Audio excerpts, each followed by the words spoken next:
세상이 아무리 혼탁하더라도 아이들의 탄생이 있다면 여전히 세상은 희망이 있다고 말하는 사람이 있다. 동심이야말로 우리들 영혼의 고향이자 우주 속에 존재하는 하느님이라고 말하는 아동문학가 정채봉. 물질과 시간에 길들여지는 현대인들에게 어둠보다는 밝음을, 육신보다는 정신을, 그리고 인간의 진정 아름다운 모습이 어떤 것인지 동화를 통해 알게 하고 싶다는 정채봉.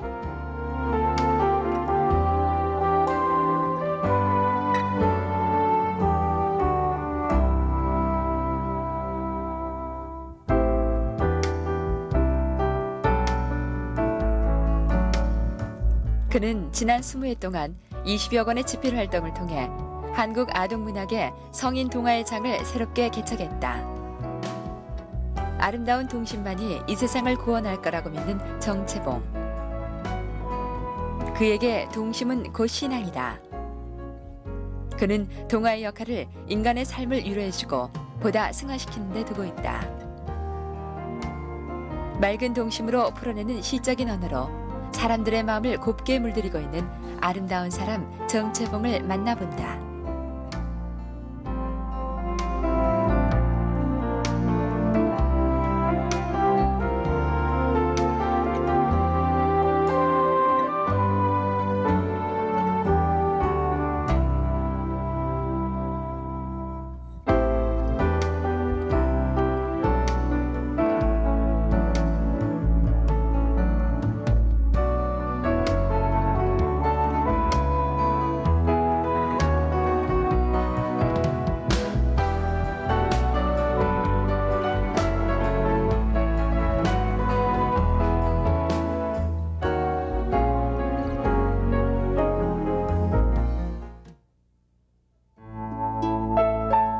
정채봉은 1946년 전남 순천시 해룡면 신성리에서 출생했다. 그 시대를 살았던 거의 모든 사람들이 그랬던 것처럼 그의 가정 또한 그리 부유하지만은 않았다. 3살 때 어머니가 돌아가시자 아버지마저 어린 채봉이와 누이 동생을 남겨둔 채 일본으로 건너갔다. 그것은 곧 아버지와의 긴 이별의 시작이었다. 그때가 한창 부모의 품에서 응석을 부릴 5살의 나이. 어린 정채봉은 그렇게 부모님에 대한 그리움과 애증을 가슴 깊이 아는 채 할머니의 손에 자라게 된다. 고향을 떠나 인근읍인 광양에서 고등학교까지 마친 그는 소설가의 꿈을 이루기 위해 동국대학교 국문과에 입학했고 대학 3학년 때 우연한 기회로 응모한 동화꽃다발이 동아일보 신춘문예에 당선되면서 동화 작가로서의 길을 걷기 시작한다. 구 83년 첫 동화집 물에서 나온 새로 대한민국 문학상을 수상하고 86년에는 오세암이 새싹 문학상의 영광을 안으며 한국 아동문학계 거목으로 자리를 굳히게 된다. 황당무계한 우화성이 짙은 기존 한국 동화의 틀을 깨부수고 동화는 단지 아이들용이라는 고정관념을 뛰어넘었다. 생각하는 동화 시리즈와 어른을 위한 동화 등을 통해 정채봉은 한국 아동문학의 위상을 한 단계 높였다. 출판하는 책마다 평균 10만 부 이상이 팔려나가는 이른바 스테디셀러 작가로 각광을 받고 있다. 이를 증명하듯 그에게는 아직도 하루도 빠짐없이 팬레터가 찾아온다.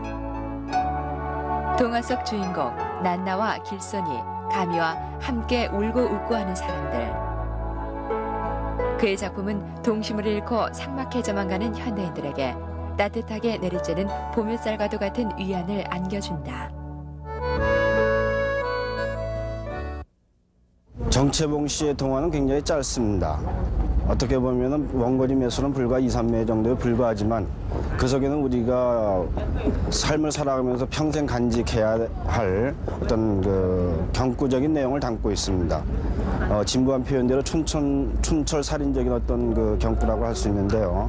그러한 짧은 말 속에 들어가 있는 어떤 그 삶에 대한 어떤 철학, 아름다움에 대한 어떤 그 향기, 이런 것들을 통해서 우리는 정채봉 동화의 많은 매력을 느끼고 그 동화를 통해서 우리의 삶을 보다 풍요롭고 아름답게 가꾸고 살아가게 될 것 같습니다.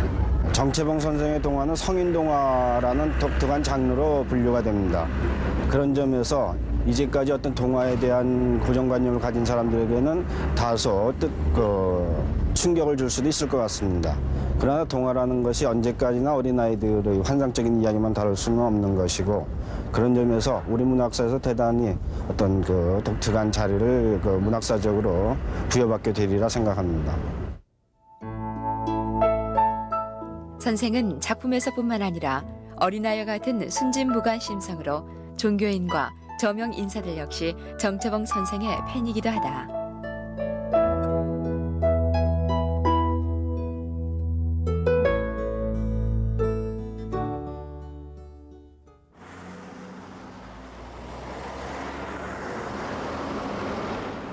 서울 종로구 동숭동 대학로에 자리한 샘터사.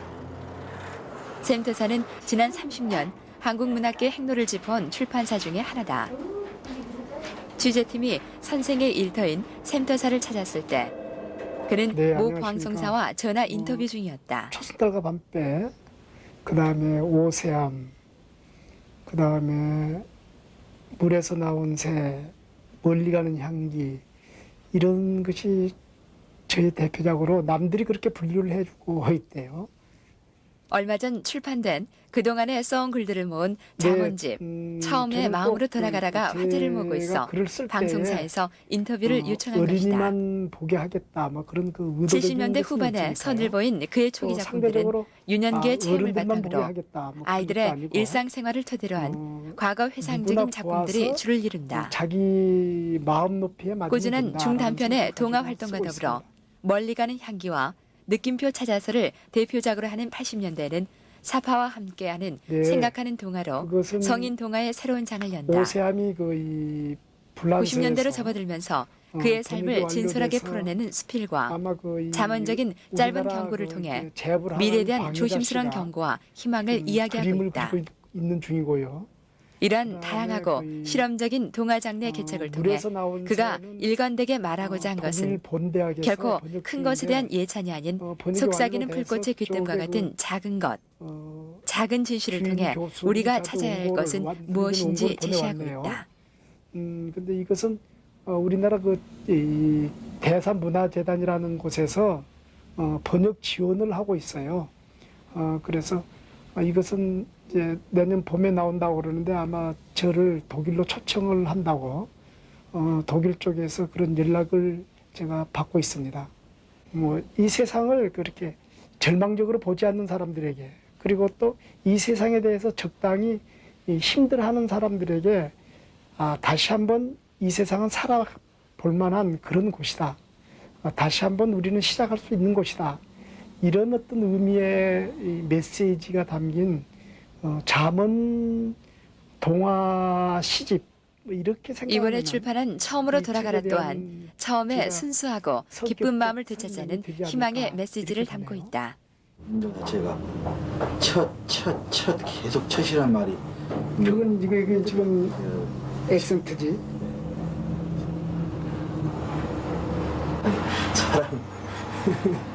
사랑하고자 했던 그런 사랑. 각 언론사로 보낼 홍보안을 만드는 것도 선생의 몫이다. 매번 그렇지만 새로운 책이 나올 때마다 쉴 틈 없이 분주하다. 경제 침체의 바람이 출판계에 미친 타격도 크기 때문에 각 서점과 언론 매체에 대한 대대적인 홍보 또한 게을리 할 수 없다. 21년 전 대학을 막 졸업하고 말단 편집 기자에서 이제는 편집 주간의 자리에 서 있는 정채봉 씨. 선생은 지난 84년 한국 잡지 언론상을 수상하면서 편집장으로서의 역량을 인정받기도 했다. 쉰이 넘은 나이에도 두꺼운 안경테 너머에는 어린 소년처럼 맑은 눈빛을 지니고 있는 사람. 흰머리와 눈가의 잔주름은 선생의 연륜을 그대로 이야기해주는 듯하다.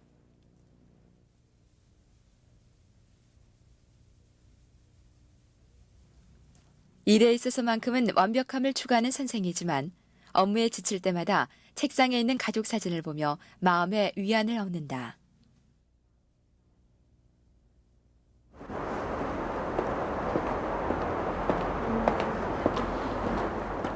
새 책 홍보로 각 신문사의 인터뷰며 원고 수정으로 바쁜 탓에 오늘도 어둠이 짙게 깔리고서야 집으로 향한다.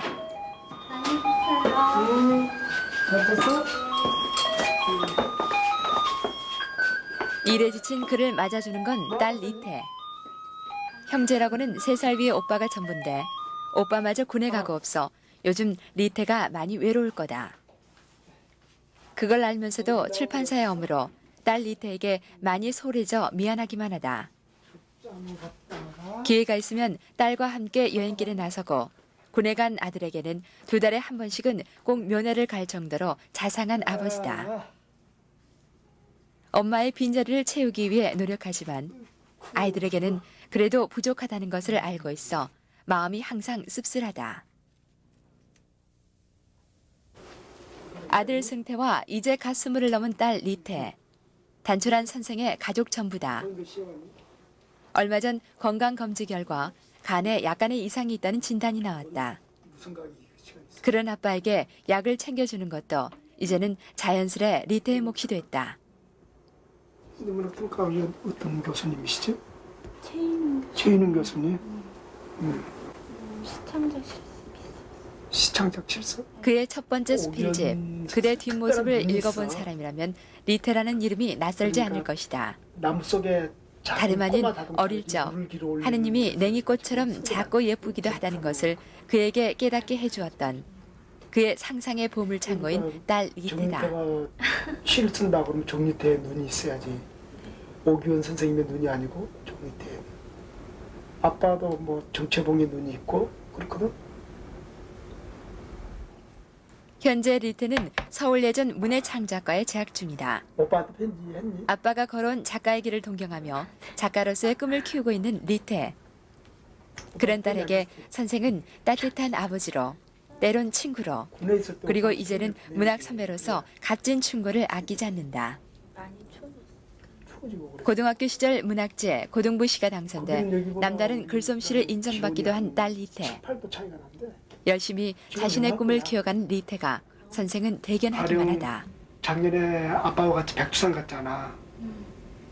그럼 아빠와 함께 백두산 가는 길 그런 것도 테마가 되지 않을까? 그런 것도 되고 지금은 그걸 지난 여름 문인들과 함께한 백두산 문학기행에 리태를 데리고 갔다. 우리 학교 조교 작가로서 무엇보다 필요한 다양한 체험이다. 그 언니 그러기에 선생은 딸 리태에게 여행과 체험을 통해 세상을 직접 접하고 많은 것을 느끼게 하고 싶어 한다. 내가 너하고 백두산 간 것을 실제로 나는 그것을 신발을 의인화를 해가지고 내가 백두산 갈 때 랜드로버를 새로 사신했거든. 그것은 건 뭐냐 그러면은 랜드로버가 다른 친구들하고 헤어져서 자기는 이렇듯 선생에게는 일상의 모든 생활이 바로 작품의 소재가 된다. 그 하나의 그 일상적인 일들을 과정을 그냥 흘려보내지 동화로 않고 써보고 싶다. 그만의 그래서 독특한 이번에 시선과 상상력을 통해 자극충이거든. 독자들에게 울림을 주는 색다른 작품을 만들어내는 것이다.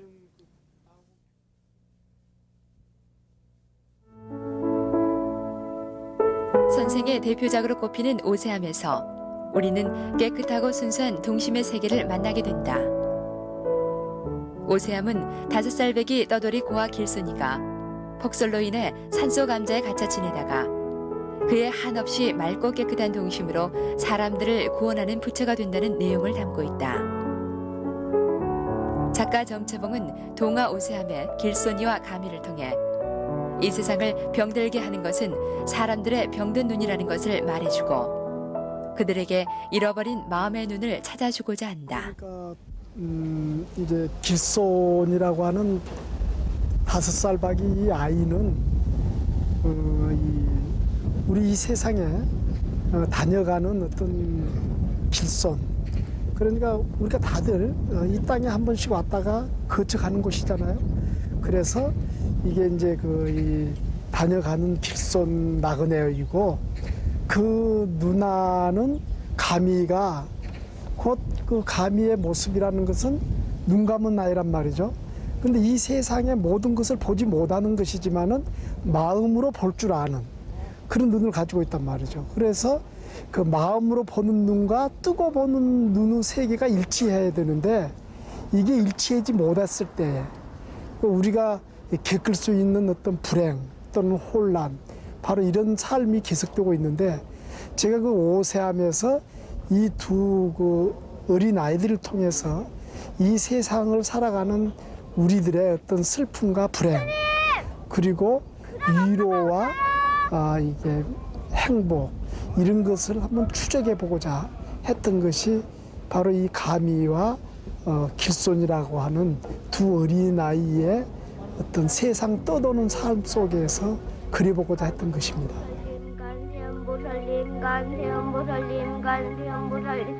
백담사에서 4km 정도 올라가면 오세암이란 암자가 있다.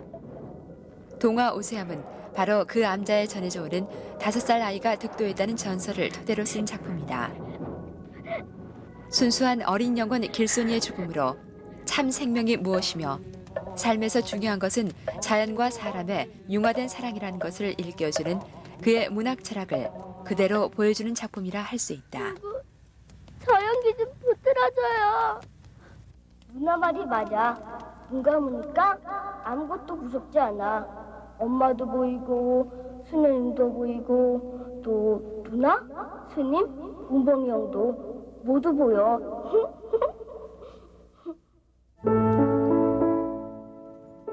초승달과 밤배는 작가 정채봉 씨의 자전적 성장 소설이다.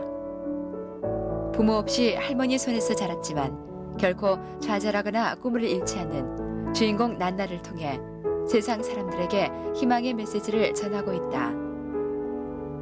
밤바다를 가르며 만선의 기쁨을 안고 아침 여명과 함께 집으로 돌아오는 밤배. 그 밤배의 희망을 난나의 순수한 동심을 통해 아름답게 풀어내고 있다. 초승달과 밤배라는 작품은 아마도 우리나라에서 그 성장 소설, 성인들에 보면 이제 성장 소설이 될 것이고요. 그 이후로 그 성인 동화라는 장르가 새롭게 이제 인식이 되었는데, 그 어려운 상황 속에서 꿋꿋이 희망과 용기를 잃지 않고 살아가는 아이의 삶을 통해 가지고 우리가 정작 무엇을 생각하며 살아가야 할 것인가를 알려주는 아름다운 동화라고 할 수 있습니다. 초승달과 밤배의 배경이 되고 있는 바닷가 조그마한 마을. 정채봉 선생의 고향인 전남 순천시 해룡면 신성리 마을이다. 고만고만한 집들이 바다를 향해 다소 곳이 엎드려 있는 전형적인 어촌 마을이다. 고향을 찾은 선생은 가장 먼저 마을이 훤히 내려다 보이는 충무사를 찾았다.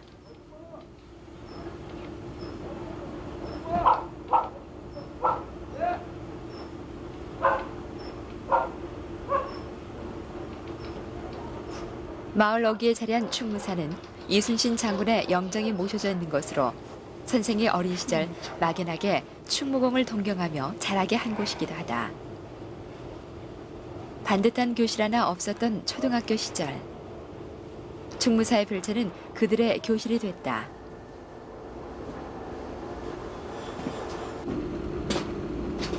탱자나무가 울타리지던 충무사를 학생들은 돌아가면서 청소를 했고, 친구들과 모여 숙제도 하면서 아이들은 한나절을 충무사에서 보내기 일쑤였다. 그 시절 운동장도 없어 바닷가 모래사장에서 조회를 했다.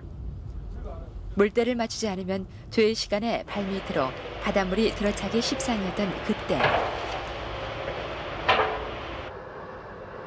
그러나 새록새록 피어나는 유년 시절 추억과는 달리 선생의 마음 한켠이 아려온다. 개발이란 이름으로 마을 앞바다는 메워지고 어느새 버젓이 공장이 들어서 있다. 40년 전 그 정겨운 고향의 모습은 이제 찾아보기가 어려워진 것이다.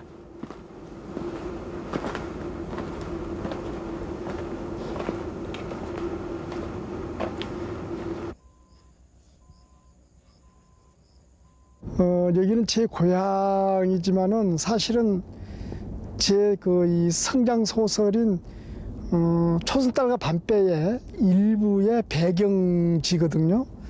그러니까 저희 고향에 바로 지금 충무사가 보이는데, 그 충무사의 객사가 우리들이 공부했던, 그러니까 교실이 없어서 거기서 공부를 했어요. 그리고 지금 저기에 보면은 농지가 이렇게 저렇게 많이 있지만은 사실은 저기가 간척 사업을 해서 농지가 된 곳이고, 내가 자랐을 때는 이 농지라는 것은 전부 다 지금 바다로 보면 돼요. 그러니까 이 마을을 둘러싸고 이렇게 바다가 이렇게 출렁거리고 있었죠. 그래서 우리가 공부할 때 보면은 이 물새가 반대편 문으로 들어와 가지고 우리 머리 위를 날아서 반대편 문으로 나가면은 우리는 공부하다 말고 소리 지르고, 그리고 사실은 운동장이 없어서 이렇게 바닷가에서 조회를 하고, 또 이 초승달과 밤배에 거기에 나오는 바로 이 운동회를 했던 그 난나의 이렇게 꿈과 슬픔이 있었던 그 운동의 그 장소가 바로 이 애성에 바로 저 아래에 빈터였거든요. 저기에서 우리가 뛰고 함성을 지르고 그랬던 바로 이곳입니다. 그 외에도 가령 이렇게 난나가 이렇게 여수에서 부산으로 가는 그 여객선을 바라보면서 선장이 되고 싶어 했던 그런 꿈을 가졌던 곳이 바로 내가 서 있는 바로 이 자리에서 가졌던 그 꿈이었어요. 동네 사람들의 사랑을 받는 동네 머슴이 되고 싶었던 난나. 할머니의 그 한없는 그늘에서 꿋꿋이 자랄 수 있었던 난나는 바로 정채봉 씨의 분신이다. 초승달과 밤배 난나가 키웠던 꿈. 그 꿈은 바로 이곳 외성에 서서 아득한 수평선 너머를 바라보며 어린 채봉이 키우던 꿈이다. 그 꿈은 바로 10달밖에 되지 않은 누이 동생과 3살 난 채봉을 두고 생을 접은 어머니에 대한 그리움이기도 하다. 저 가정적으로 본다 그러면은 아버지가 일본에 계셨기 때문에 그 수평선 너머에 대한 그 막연한 동경, 그리고 또 여기에서 보면은 지금은 공단이 들어서 있는데 광양 제철소가 있는 바로 저기 저 지역이 저희 어머니가 시집을 오신, 그러니까 저희 외관 마을이죠. 바로 저기 외관 마을이었기 때문에 여기 오면은 그 어머니에 대한 어떤 그리움, 그리고 그 외가를 떠올리게 되는 그런 어떤 아슴한 추억들이 있었기 때문에 여기에 와서 한나절씩 우두커니 배고플 때까지 여기에 우두커니 앉아 있다가 그 다음에 집으로 돌아가고 그랬던 기억들이 지금 새롭습니다. 5살 때 가족을 버리고 일본으로 간 얼굴도 기억나지 않은 아버지에 대한 깊은 애증이었다. 이러한 성장 배경은 모든 선생의 작품이 우수짙은 서정적 동화라는 독특한 성격을 만드는 요인이 됐다. 이거 그게만 예전 내가 봤던 그 감나무. 선생의 생가를 찾았다. 바다가 한눈에 내려다 보이고 해질녘이면 석양으로 앞마당이 붉게 출렁거린다던 바로 그의 고향집이다. 방이라고 그래서 되게 그렇잖아요. 안방은 할머니 할아버지가 기도하시고, 근데 여기에 어머니 아버지가 이제 기도했는데 내가 이 방에서 태어났다고. 그리고 내 동생 모유구멍으로 그게 빠져서 이렇게 찾으러 드나들었던 그런 기억이 지금도 있네요. 고향을 찾은 선생이 빼놓지 않고 들르는 곳이 있다. 바로 할머니의 묘소. 가난과 그리움 때문에 눈물로 얼룩졌던 그의 유년 시절. 그래도 정채봉은 그를 지탱해준 할머니가 있었던 것이 그의 인생의 가장 큰 행운이었다고 말한다. 동네 무슨 잔치집이라도 초대받아가면 당신은 국물에 술 한잔 마시는 것으로 만족하시곤 손자들 생각에 상위에 놓여있는 떡이며 먹을 것을 작은 수건에 꼭꼭 눌러 싸우셨던 할머니. 그가 군에서 막 제대했을 때 할머니의 육신은 이미 오래전에 무너져 있었다. 마지막으로 손자의 얼굴을 보기 위해 가냘픈 의식만이 있을 뿐이었다. 은혜를 갚을 수 있게 조금만 더 살아달라는 손자의 애원에 너 앞길 하나 닦으면 됐다고 고개를 저으시곤 조용히 눈을 감으셨던 할머니.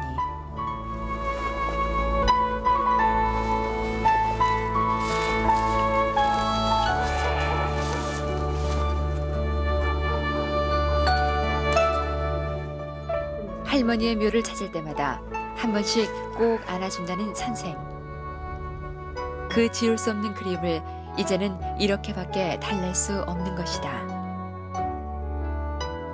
기울어가는 가세와 병석에 누워있는 남편, 그리고 애미도 애비도 없는 어린 손자들. 그 무거운 짐을 잠시도 내려놓을 수조차 없었던 할머니의 고달픈 삶. 할머니는 세상에 지친 그가 기댈 수 있고 언제든지 안길 수 있는 유일한 안식의 품이었던 것이다.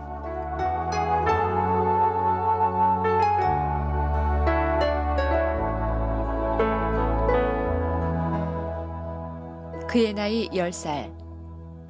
할아버지가 병으로 돌아가시자 할머니는 어린 두 손자를 데리고 고모가 살고 있던 광양으로 이사를 하게 된다. 감수성이 예민한 사춘기 시절, 선생은 가난과 외로움을 혼자서 이겨내야만 했다. 이러한 성장 배경은 바로 그만의 시적인 언어로 서정적인 동화를 빚어낸다.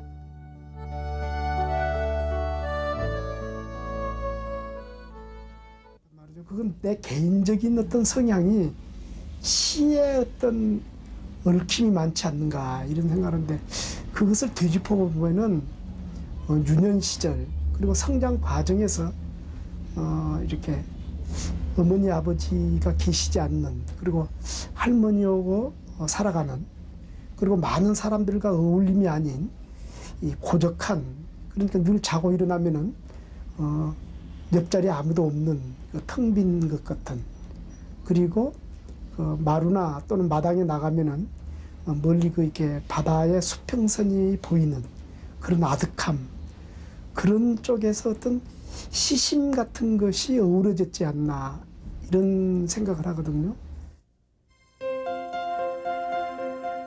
광양에 위치한 광양실고. 그가 고등학교에 다니던 때에는 농업고등학교였다. 바로 이곳이 정채봉 선생이 책 읽는데 흠뻑 빠지면서 작가로서의 꿈을 키워간 곳이다. 법관이 되길 원하는 할머니의 바람과는 달리 선생은 3년 동안의 꾸준한 문예반 활동을 통해 그만의 문학 세계를 키워갔다.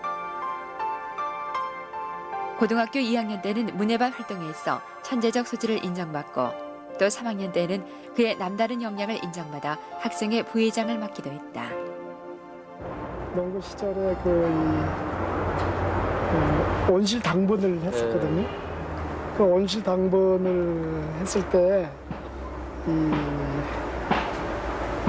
거기서 이게 국화 사보된 그런 것을 잘 키워야 되는 그런 임무가 주어져 있는데, 거기서 맨날 소설책하고 시집만 읽다가 이게 난방을 내가 제대로 못했던 것 같아요. 그래갖고 사보댕이 다 얼어 죽고 그래서 제가 혼이 난 적이 있는 그런 애환이 있는 온실에 왔습니다. 그러면 이제 보상을 해줘야 되겠구만. 그러니까 1년 동안 신문을 팔아 어렵게 중학과정을 마치고 고등학교 때에는 학교 도서관 사서 일과 온실의 화초를 돌보며 공부를 계속했다. 책을 읽다가 난방기 트는 것을 잊어버린 바람에 화초가 모두 죽어 혼난 적도 있지만, 마음 놓고 책을 읽을 수 있었던 것만으로도 행복했던 시절이었다.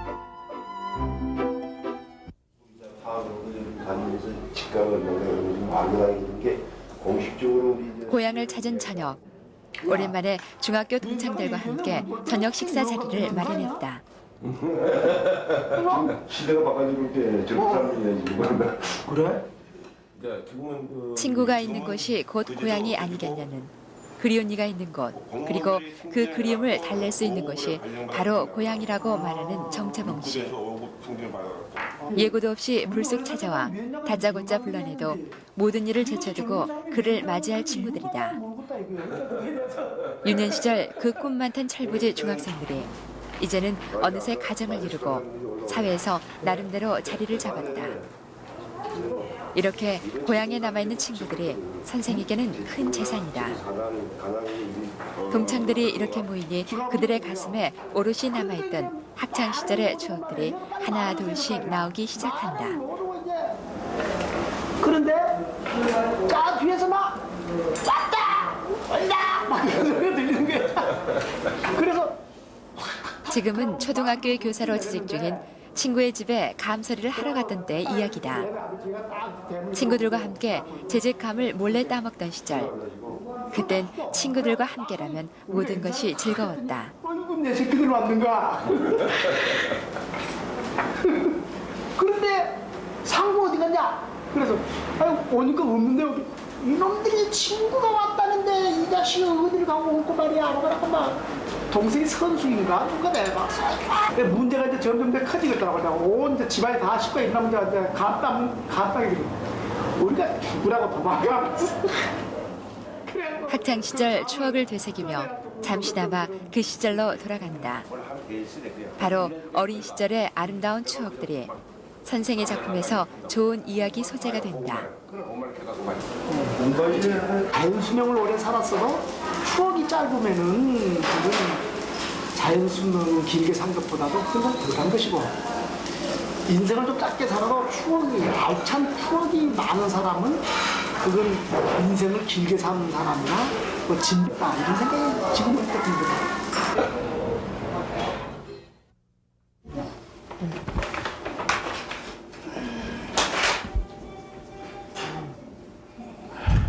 오랜만에 찾았던 고향 방문을 마치자마자 선생은 암으로 투병 중인 서울 수유리에 사는 작은 아버지를 찾았다. 이게 지금 막 나온 책인데 얼마 전에 나온 책을 한시라도 빨리 작은 아버지에게 안겨드리고 싶어서다. 마음 먹고 한번 써본 글인데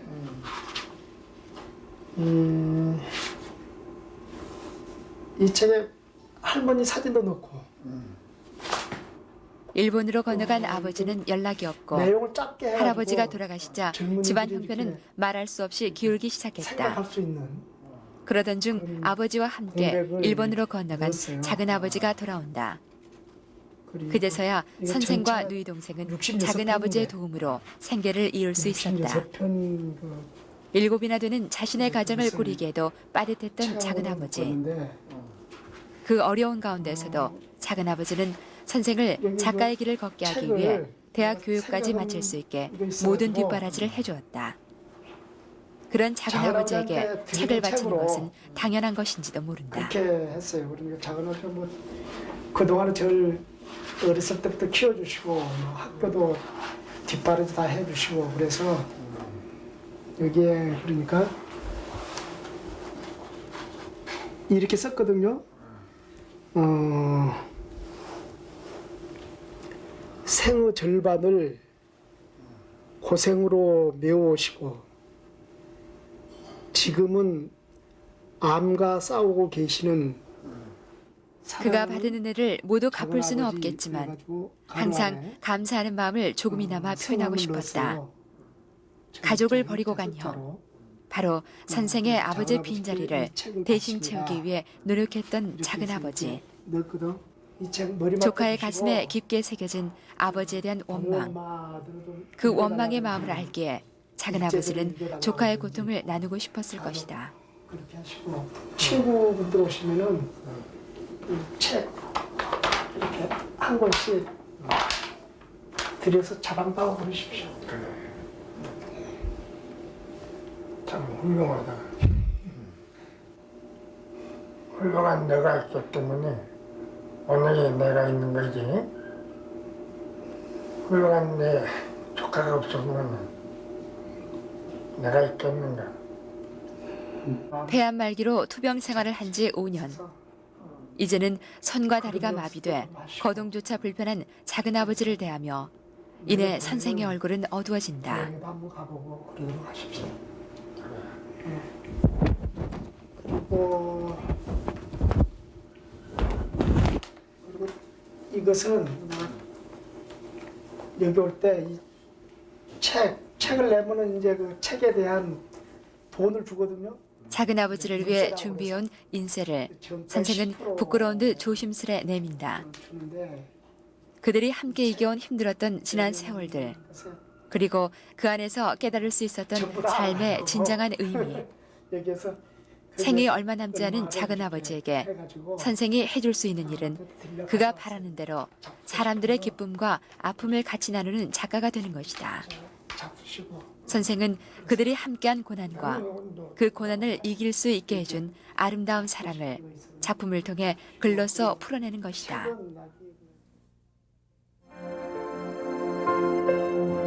한국 동화 작가로는 처음으로 그의 첫 동화집 물에서 나온 새가 독일에서 번역 중에 있고 한국의 토속적인 정서를 느낄 수 있는 오세암은 제불 화가의 사파 그림 작업과 함께 현재 프랑스에서 99년 발행을 준비하고 있다. 또한 작년에 출판된 입속에서 나온 동백꽃 새송이는 현재 뉴욕대학교 동양어학과의 한국어 교재로 쓰이고 있기도 하다. 이것은 선생의 개인적인 영광뿐만 아니라 한국 문학계의 값진 소득이라 할 수 있다. 대학생 때 그 서울의 왕십리에서 자취 생활을 했는데 친구와 같이 이제 한 20, 30년이 지나서 그 왕십리 자취하던 곳을 찾아가 본 적이 있습니다. 그런데 많이 변했지만 자취하던 그 집은 그대로 변하지 않고 있었는데 그래서 아주 밤이 깊어서 그 자취집이 있던 가게에서 술도 한잔하고 그래서 깊은 밤에 그 우리 남대문 시장까지 걸어가자. 그래서 걸어간 이유는 남대문 시장은 새벽에 이렇게 꽃시장이 크게 열립니다. 그래서 꽃을 사서 그 꽃을 다시 왕십리까지 다시 걸어와서 자기가 예전에 살던 그 자취하던 왕십리 그 골목의 집집마다 꽃을 한 송이씩 다 던져 넣었습니다. 대문 해문에. 그것을 봤을 때 그 다른 사람의 집에 꽃을 한 송이씩 던져 넣는 어떤 그런 행위, 그것이 정체봉 문학의 가장 그 근간, 가장 기본이 되는, 가장 밑거름이 되는 어떤 그런 행위가 아닌가, 저는 그런 생각을 갖고 있습니다. 우리가 오늘을 그 살아가면서 굉장히 고단하고 피곤하고 그렇게 힘든 고통 가운데서 우리가 살아가는데 우리의 그런 마음속에 이렇게 한 송이 꽃을 던져주는 사람, 또 꽃을 던져주는 한 동화 작가, 한 시인이 바로 정체봉 씨가 아닌가, 저는 그런 생각을 합니다. 동국대학교는 바로 선생의 모교다. 오늘은 일주일에 2번 있는 문해 창작 강의가 있는 날.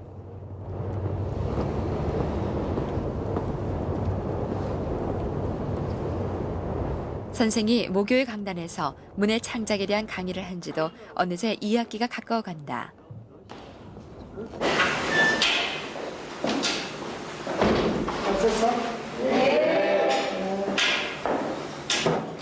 선생은 일주일에 2번 있는 이 시간을 통해 문해 창작에서 가장 기본적인 것을 가르치고 있다. 아이가 손목을 잡고 이렇게 걸어다니면서 눈 감은 사람에게 이 세상 풍경을 전해주는 말을 하는 거예요.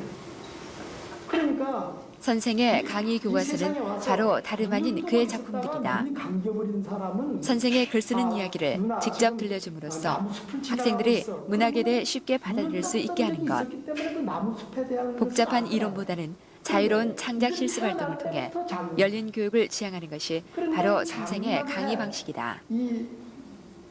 사람들의 병든 정신을 맑은 동심으로 치유하고자 하는 정태봉 선생. 한 동화 작가의 이 큰 꿈은 바로 선생의 가르침을 받고 있는 이 학생들이 이어감으로써 실현 가능할 것이다. 이 세상 풍경을 언어로서 알게 하는 방법을 문장화시켜야겠다. 그것이 가장 큰 어려움이었어요. 사실 내가 이 오삼을